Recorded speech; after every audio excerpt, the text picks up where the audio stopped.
एक दिन एक लड़का समीर बस से उतर रहा था। मजदूर खड़ा था जिसके हाथ में पुरानी वॉलेट थी। बस उतरते वक्त वॉलेट ज़मीन पे गिर गया। समीर ने देखा लेकिन चुप रहा।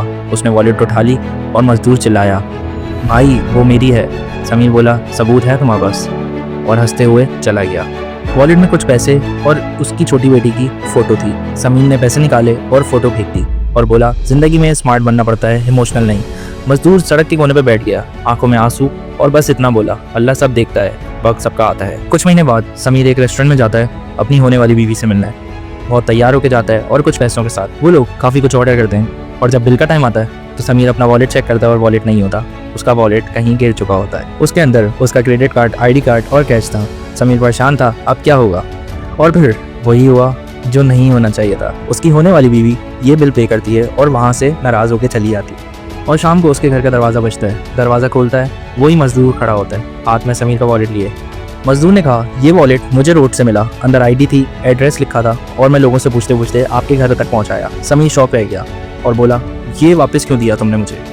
मजदूर हल्का सा मुस्कुराया और बोला, क्योंकि अगर मैं तुम जैसा होता तो आज ये वॉलेट तुम्हें वापस नहीं देता। समीर की आंखों में आंसू आ गए।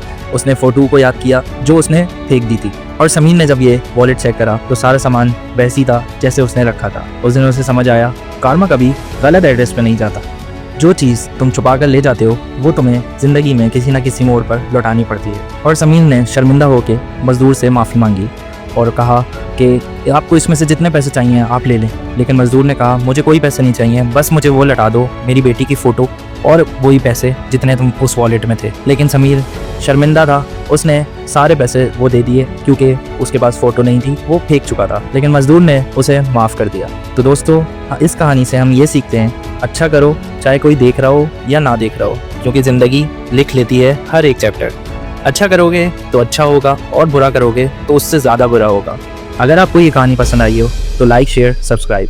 मिलते हैं अगली कहानी में एक नए जज्बे के साथ। शुक्रिया।